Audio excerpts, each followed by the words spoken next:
I have shoe envy. They're incredible. And me? Yeah. Oh, thank you. Look at them, not envy, but just admiration. They are impressive. Yeah, you could tell by my entrance they're not comfortable to walk in. They're impressive. Now, by the way, thank you very much, because now, Baz and Isla, you were in Cannes. We were. And you were having a big party. Yeah. Was it last night you were at a big party? Just a few hours ago, indeed. Not there still? Yeah, it finished about 10 minutes ago. I mean, you can tell by my voice, right? Is this a glass of wine? Yeah. Thanks. Yeah. Down in one, down in one, down in one. No, don't. You can if you want. You know what? It was a great and crazy party. At first, it was raining. We thought I was not going to take off. So he said, let's go down and help it get going, and then it really did take off. The last I saw Baz, we were dancing on top of a cake in the middle of a nightclub in Cannes, yes. Yeah. Wow. In the rain with the fireworks and all that. And is that where you last saw your socks?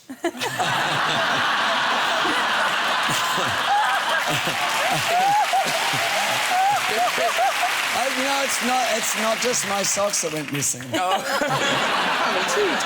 this is a question of why you were here. Because didn't a psychic tell you not to travel? Yes. A psychic told me not to fly, text and drive, or drive on curvy roads. While texting? While texting. Sounds like a very bad psychic. Anybody can... Don't jump off a cliff. But she really scared me. She scared me, and I was so, you know, I didn't want to leave the house. And but now I feel like, you know, I want to rebel against the psychic and just do all these things and be like, screw you, psychic. I'm gonna fly. And I feel like if I talk about it enough, that it won't happen. Is that a terrible thing to say? I know. You've got to fly home, yeah. So far, so good. This programme is dedicated to... I'm glad I'm on a different flight. Because Isla, it apparently takes quite a lot to get you on a plane. Yes. Do you drink to get over it? Well, how do you get over it? No, I've got a little superstition. I go up and I knock on the door of the cockpit and I introduce myself in the hope that I don't know why, but by seeing me, and then I sometimes say, oh, I've got kids, and there's lots of kids back in the plane, that we become more than just a number on the plane to the pilot, but there's a connection. I know, I'm embarrassed to even... Yeah, because they wouldn't fly carefully for their own families. It's quite arrogant now that I say it out loud. There's one of the things that drew you to this film, that kind of weird parallel, where you are married to a very successful director, Taylor Hackford. I guess, you know, yes. I mean, certainly it made me understand certain elements in the script. I mean, when I first went to Hollywood and, you know, and got with Taylor, I don't know if you've experienced this, Leslie, but people walking through you to get to your husband, you know, because the great and famous, and in my case it was Taylor Hackford when I arrived. And in Hollywood, you know, people can be pretty brutal. It is a strange relationship. In what way? Is it... I mean, I can relate. Yeah. Because Leslie Mann is married to Judd Apatow, knocked up and 40-year-old virgin. But you work with Judd a lot. Yeah, we've worked together, Has he directed you? Yes. But it's different. Yeah. It's weird, isn't it? Because it's a different relationship. You know, what happens at home, what happens there. It's a really different thing. So I found when I was being directed by Taylor, I moved towards the cast. It was like, you know, I'm with them. I'm not with you. Right. You know? These are my peeps. You know, you're not my peeps. But it's odd, because if you've been directing all day, to come home, it must be quite hard to stop and not be kind of like, not like that, we're losing light, you know, just, you know, first positions. Do you have to kind of remind the director when he comes home that he's not the director anymore? I do in general. I sometimes do, yeah. Judd gets really bossy, and I have to, and demanding, and yeah, I do have to shut that down. Yeah. You haven't done plays, are you? Oh, you I did have Panto done. years I ago. did, and I also did. I did a bit of rep theatre. I'm embarrassed to even speak about this in front of a proper thesk. Don't be. But I did do a bit, yes. But you did train at Lecoq. Yes, I did. I went to... That's super impressive. I found that out backstage. That's incredible. Yeah, I Now, trained if you're not clowning. familiar with Lecoq, it's... You don't do It's the a gee at French Lecoq. Graham, are you familiar with Lecoq? Not Lecoq, no. No, it's mime, it's clowning skills. You learn comedy dell'arte, you learn... Yeah. Very So it's great. impressive. And you study over in Paris. really So and what did you it's- learn? You know, lots of... Well, actually, I've not had much use for any of my skills. The wall. No one ever. You know, calling up miming, juggling, I mean, that kind of stuff. But if you can juggle, don't you just get it into everything you do? Maybe in Oh, this I scene get she where could this be... is coming. No, can you juggle? I can juggle. Do you want some small items of fruit? I'll juggle. OK, go, do it. Do it, OK. But I haven't juggled for a long time. OK. Can you, you can do it sitting down. There's Oh, well never done. been called for it? How could this go wrong, people? Wow, I love a confident juggler. Moving everything breakable away. I'm worried about your stomach, actually. Oh, no, I haven't juggled for at least 15 years. I've just aged myself, but... Oh, yes. Oh, wow. No, that's juggling. That was juggling. That's it. That was impressive. Thank you. My thing with juggling is always, if you want to keep 3 things off the ground, put them on a shelf.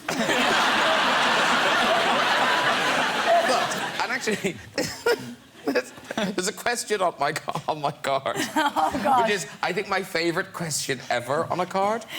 It reads, was it at Lecoq that you learned to squeal like a pig?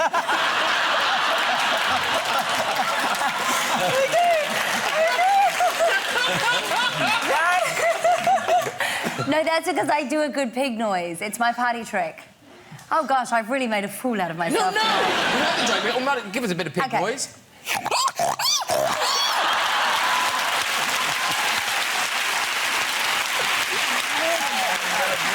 That did not disappoint. He's the funniest one What I I've liked was that there was a whole hand thing that needed to happen as well. Deliverance would have been a completely different film if Ned Beatty had just gone... You can squeal like a pig without any assistance from me.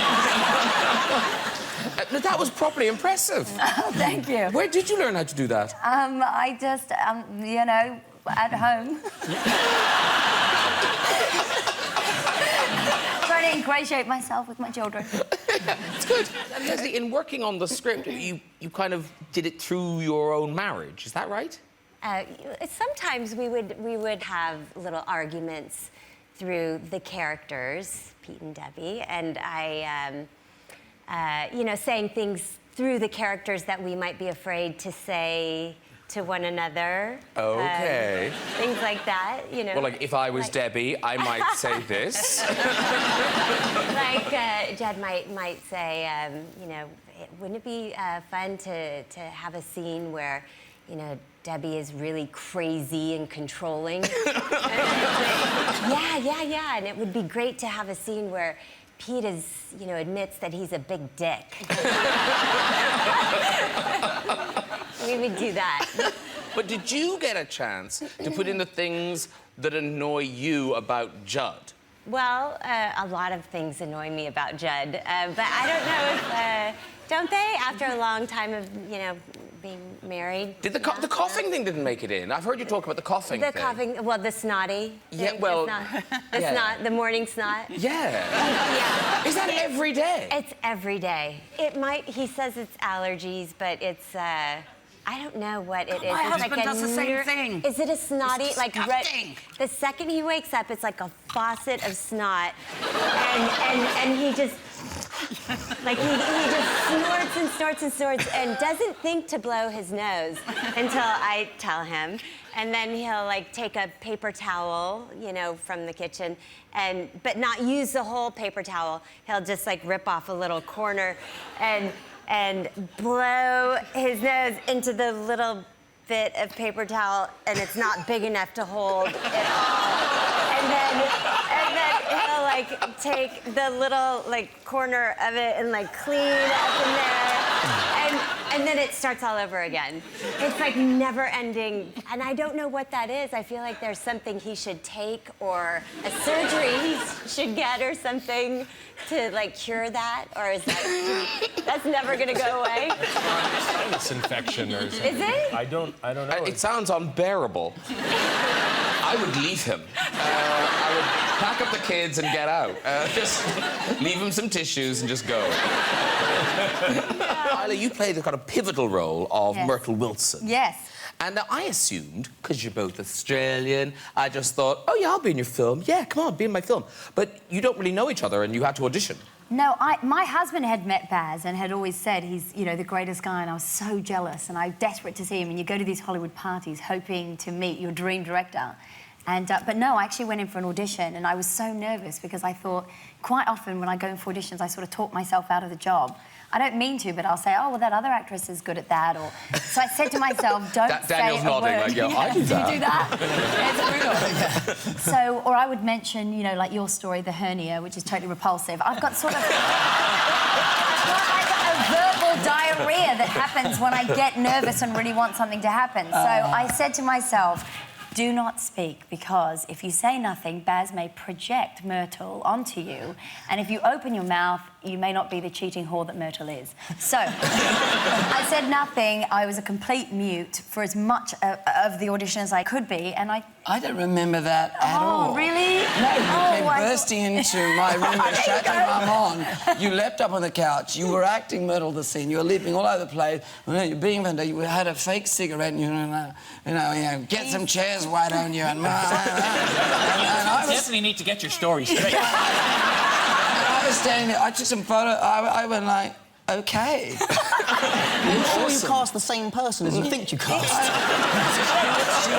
She was absolutely fantastic. She came in and she just stole the role. Baz, And, thank you. yeah, That's and so you know nice. what? That's the only reason she got it, because she was damn well the best for it. Yeah. The other thing about my husband is he absolutely finds it impossible to put dishes in the dishwasher. He cannot do it. Yeah. That is It's very weird. There's the sink, there's the dishwasher. He'll put things in the sink and just won't put them in the dishwasher. So I take them out and I put them in the dishwasher, and I think, no, he's got to learn. I take them out of the dishwasher, I put them back in the sink. And I think, I can't stand them in the sink. Don't be silly. Put them in the dishwasher, put them in the dishwasher. No, if you leave them in the dishwasher, you'll never know that he didn't put them in the dishwasher. Literally, I take them, like, 20 times, in and out, in and out, in and out. Is he really hairy? Is he what? Is he what? Hairy? Is he really hairy? Taylor? Not particularly, no. Why, do you think that's a testosterone thing? No, just since we're complaining Oh, I about see. husbands. Well, is John very hairy? He's very hairy. Very hairy. He's very hairy. He's like Chewbacca. like a hair suit. Do you have to trim him? And I have to, yes. He's trained me to, I don't know why I do this. I want to like pass it on to my daughter, like teach her how to do it. But I have to shave his quickly now. his neck. His neck. But do you, there's a special trick to it. You have to do like a fade. So it's not a line, because then it'll be like a shirt, like a hair shirt. So you have to do like clean from the bottom of the hairline blend. down. You have to blend it in. Yeah, and then you have to go like blend. So it's It's a fashionable look these days. I know. Anything else? No. You're doing well. You should just get someone in to do that. Right? Yeah, like the gardener. Somebody. Leave him on the lawn, face down. They'll take care of it. It wasn't just, you know, home and away fame. You were also, and, you know, F. Scott Fitzgerald, he's very good. Oh, no. But no. This is Isla, a roast. This isn't a Isla, TV show. This one of Australia's foremost authors. This is Isla's novel, Seduced by Fame. Seduced by Fame. It's part of... In my defence, people, before I get annihilated anymore, I was 18 when I wrote that. Yeah, no, it's very good. Were these all home and away actors? Gillian Cross wrote Shark Break. No? There's Geraldine McCorkin, A Pack of Lies, Storyteller Salesman, Total Mystery. Who and What is MCC Berkshire? Sweet Dreams, When Your Real Life is Scarier Than Your Worst Nightmare. And my favourite one by Yvonne Coppard, Not Dressed Like That You Don't. That's actually really funny. That's a whole book. That's really funny. It seems very unfair to judge Isla's book by what other books are advertised at the back of Isla's book. Are we going to judge this show based on what trailer appears before this show? But no, what's interesting is that the main character is called Daniel. Yes. Yes. Yes. Yes. Such an uncommon name. How bizarre. Can I see anyone else called Daniel? No. Are you going to read? There's a little think he passage. is. There's a little passage. So here you go. You can act this out if you want. Looking up at him, her face close to his, she felt extraordinarily at home, as if she could fall asleep just at this moment, with his arm warm on her back and never wake up again. Oh, Daniel, she sighed. She dropped her head onto his shoulders and rested her burning forehead against his sweater. Now, this is good. Breathing in the scent of cold night air, and wood, and sweat, and lemons. Breathing in Daniel.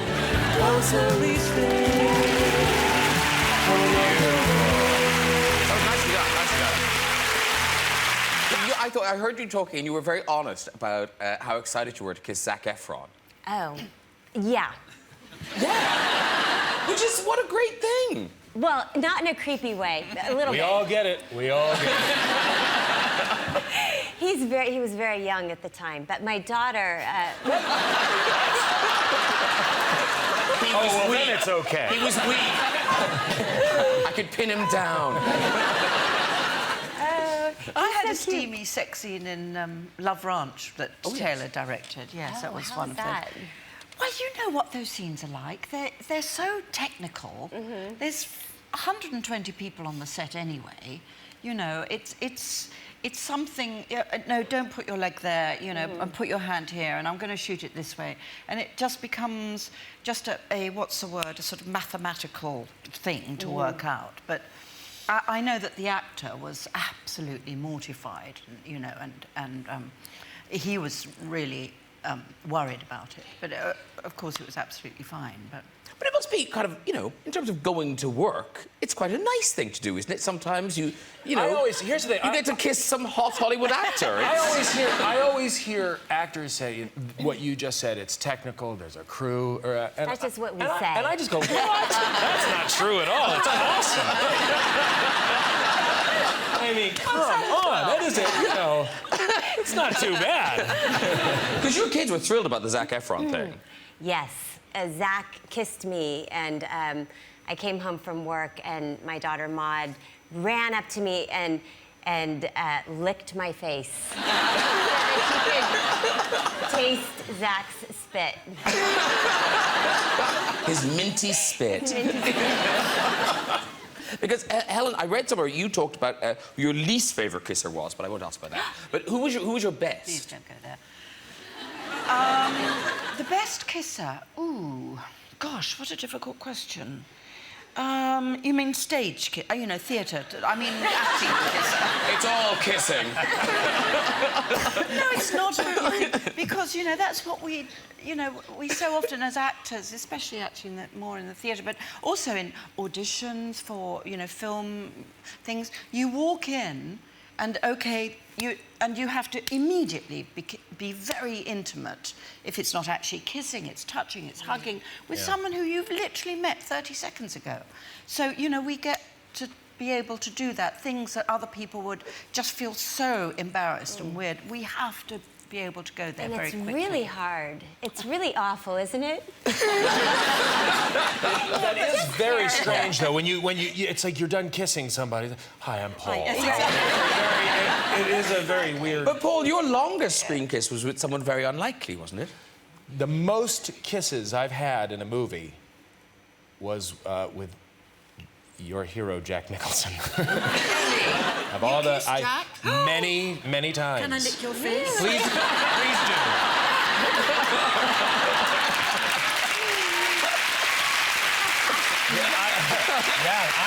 I He played my father in a film called How Do You Know? And the relationship that we had, that James L. Brooks, the director, wanted to portray was that of a very loving father and son. And no matter what kind of stress we were under or what the conflict in our relationship was, we would always kiss each other hello and goodbye. And James Brooks likes to film a scene 70 times, if need be, or even if you don't need to, he'll still do it. So we just would always kiss.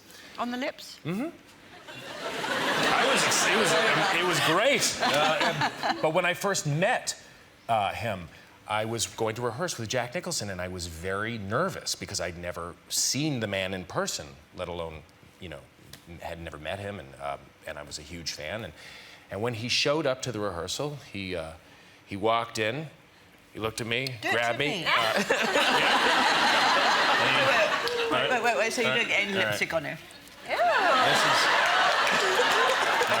So this is what Jack Nicholson did. I was sitting on the couch. You're me, I'll be Jack Nicholson. And he came in, excuse me, Leslie. Okay. He came in, he walked in, he's...